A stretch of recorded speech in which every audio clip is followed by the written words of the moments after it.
here, the receptionist, is kind of shy. She doesn't speak English, right? She's one. What is your name again? What is your name? Ana Paula. Anna. So I brought you here because talking about social mobility. This is André Rebouças. Remember the tunnel we crossed? Yeah. Okay? It's named after him. When I was growing up, in school, we didn't learn about black culture or native culture. Now, by law, Brazilian schools have to teach that. He was always presented to me as a white man. Always knew that he was, always thought he was a white man. Until I started doing this work, then I found out he's black. All the pictures that I saw him, he was much lighter. So, give an example. My grandfather was very important to me. He had a very good friend that he always wanted me to meet his friend. He spoke very highly of this man. And he always described him as someone who was white. I finally met the man. He was, in fact, was a politician. And then my grandfather asked me afterwards, how'd you like him? I said, I like him a lot. And my grandfather said, I really want you to be like him. Very prominent man, now done really well in life. He said, I will try, grandfather, but he's black, he's not white. He said, he's white, he's a politician, he's wealthy, and he's educated. He said, okay, all right, got it. So that's in case of LA. So if you have money in Brazil or education, you're good. Unlikely in America. In America, even when if you're wealthy, super wealthy, you're still treated, as black, or there's no difference. So André Rebouças is a good example. So he was born in the countryside of Brazil, in Salvador, countryside of Salvador. His father was a slave owner, his mom was a slave. So when he was born,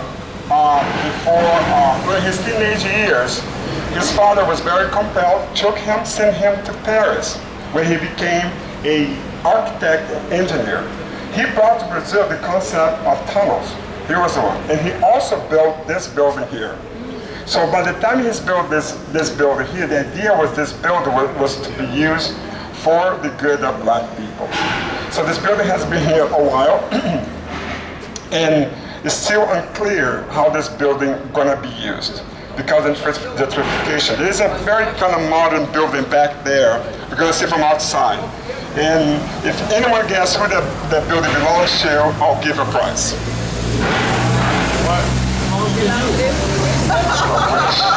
I wish.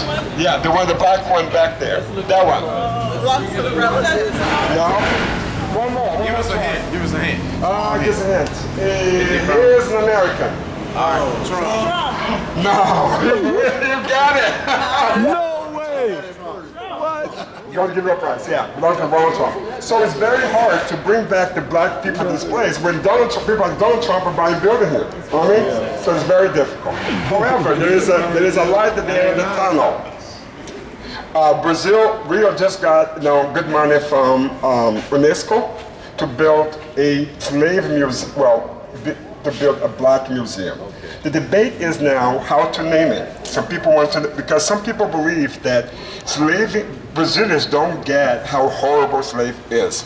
Often when slavery presented by Brazilians, it's very romanticized in the books, in the soap operas.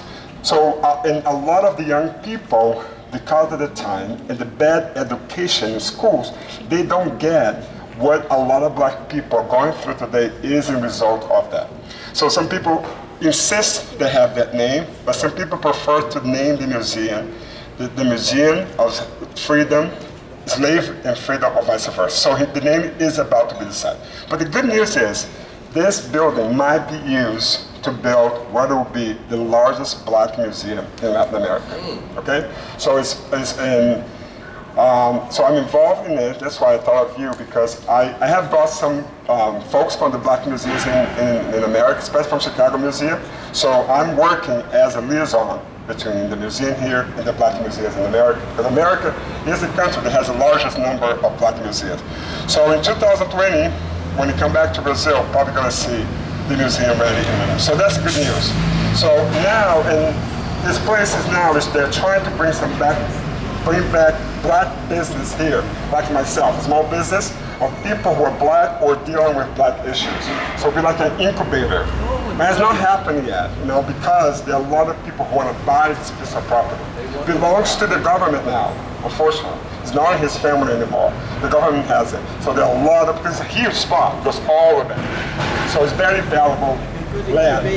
So let's hope they stay, with the use for the black culture. Great. Questions, comments before we go across the street? Yes. I was talking to this gentleman right here. He said jiu-jitsu is a cultural, but on that flyer, there's a picture of what takes place here. Yes. So they have sometimes workshops here and events. So they try to use the space as much as possible, but they don't have a calendar on an ongoing basis.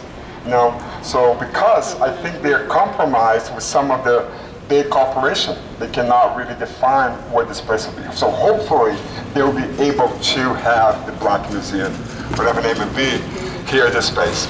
Okay. So, but André Rebouças is someone who people in my generation thought he was white. Just recently, when I say recently, I say 10 years, that he's given this college kid. Before, he was always a white man with straight hair. But you and your grandfather considered him white, right? Yeah, and my father was someone with no education. He also had the mode of thinking that if you are well yeah, in this society, you cannot be considered black. So he never, he'll be always thinking of that man. Like it's Pelé. Pelé is the same thing. Pelé is a modern example of André Rebouças. If you go around, ask people in the streets, what do you think Pelé is? Do you think he's black or white? People say white. No way. Not because of his complexion, but because of what he has achieved in life. So, economic success means you're white, basically. Yes, basically. Yeah. Even if and also, of course, he always married white women. That's a lot of soccer players do. In our society, I have a friend who studies that, and she believes that when married, my father as well. My father had 4 women. My mom was a black woman. He had black men in Brazil. I'm generalizing here, please forgive me. Or successful black men in Brazil, especially soccer players, for them to be accepted in society, they marry white women. And you talking about successful men? Successful black men? Yes, very black men. And I questioned my father about that. I said, why? So you have 4 women. Why only one? Why my mom was the only one? He said, well, that's a taste, but that's the woman that I met. I said, the thing has to do with racism and, internalized racism and the fact that you think that you'll be more accepted, especially that you were, a figure. He said, no, I don't think so. It's hard. It's a concept that he cannot grasp. Okay, Lucy Jones? Yeah? Every one of his wives has been white. Yes. So His mom's black, but his father married. Okay. Excuse me.